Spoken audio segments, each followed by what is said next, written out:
এই ফুলকপির দাম কত? আরে এই যে ভাই আপনার দোকানে আসছি, ফুলকপি কত করে? কি আজব ব্যাপার।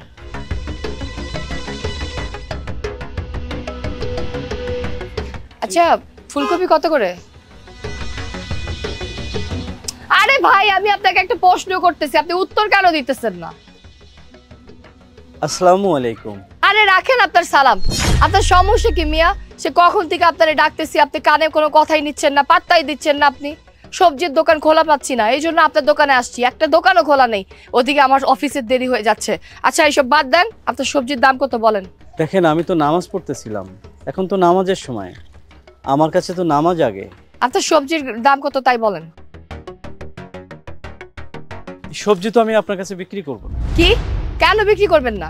আমি তো বললাম আমি আপনার কাছে সবজি বিক্রি করব না, কারণ আমি একজন নামাজি মানুষ, আমি আল্লাহকে ভয় পাই। আপনি তো আল্লাহকে ভয় পান না, আপনি তো নামাজ কালাম পড়েন না, আপনি একজন বেনামাজি। একজন বেনামাজির কাছে আমি আমার সবজি বিক্রি করব না, আর আমি করিও না। আপনি যান। সবজিওয়ালার বাচ্চা, সবজিওয়ালা তো কত বড় সাহস, তুই বলতেছ যে তুই আমার কাছে সবজি বিক্রি করবি না? দেখ এত কাহিনী করিস না, সবজি দে বলতেছি, দে বলতেছি।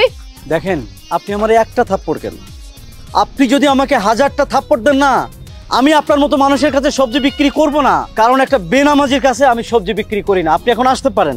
খুব বড় বড় লেকচার মারতেছস না? তুই তো জানোস না যে আমি কে।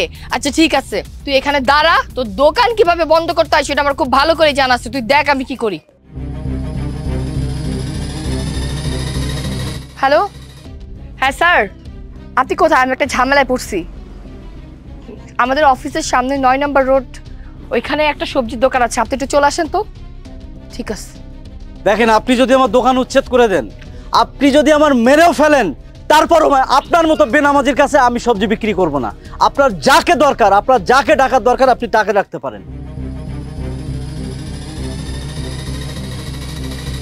আপনাকে আমি বলছি না যে আপনার মতো মানুষের কাছে আমি মরে গেলেও সবজি বিক্রি করব না। কি ব্যাপার, কি হয়েছে? স্যার দেখুন না, এই ফকিন্নির বাচ্চাটা, এই সবজিওয়ালার বাচ্চাটা বলতেছে আমি নাকি বেনামাজি, ও নাকি আমার কাছে সবজি বিক্রি করবে না। কি এত বড় সাহস! আজকের মধ্যে তোর যদি দোকান না আমি বন্ধ করছি এখানে। স্যার স্যার আসসালামু আলাইকুম স্যার। স্যার স্যার আপনি কি পাগল হয়ে গেছেন? একটা সবজিওয়ালাকে স্যার কেন বলতেছেন? চুপ চুপ করেন। উনি আমাদের স্যার, মানে আমরা যে কোম্পানিতে চাকরি করি উনি ওই কোম্পানির চেয়ারম্যান স্যার। কি বলতেছেন আপনি এসব? উনি কিভাবে, ওনার মতো একটা সবজিওয়ালা কিভাবে আমাদের কোম্পানির চেয়ারম্যান হয়? আপনি চুপ করেন স্যার। আপনি এখানে কেন স্যার? জি ম্যাডাম, আমি আপনাদের কোম্পানির চেয়ারম্যান। আপনারা নিশ্চয়ই জানেন যে আপনাদের কোম্পানির চেয়ারম্যান বিদেশে থাকে। হ্যাঁ, আমি মাঝে মাঝে দেশে আসি। আজকে এই যে সবজির দোকানটা দেখছেন না, আমার কোম্পানির যে প্রফিটটা হয় তার 40% টাকা আমি বিভিন্ন গরিব মানুষদেরকে সহযোগিতা করি।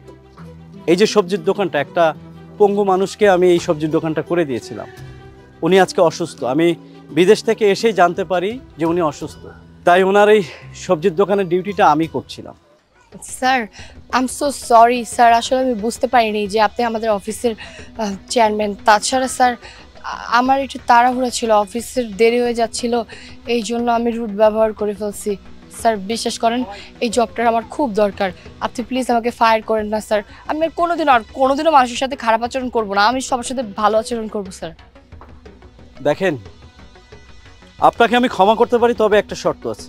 একটা কথা মনে রাখবেন, আপনি যদি 5 ওয়াক্ত নামাজ কালাম পড়েন, আপনি যদি প্রত্যেকটা মানুষের না একটা সম্মান আছে, এই সম্মানটা যদি আপনি করতে পারেন, আপনার ভিতরে যদি মনুষ্যত্ববোধ জাগ্রত হয়, তখন আমি ভেবে দেখবো এই চাকরিতে আপনাকে রাখা যায় কিনা।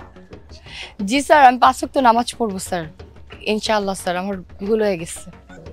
জি আসুন। স্যার আসসালামু আলাইকুম স্যার। ওয়ালাইকুম আসসালাম। আসসালামু আলাইকুম। আসুন।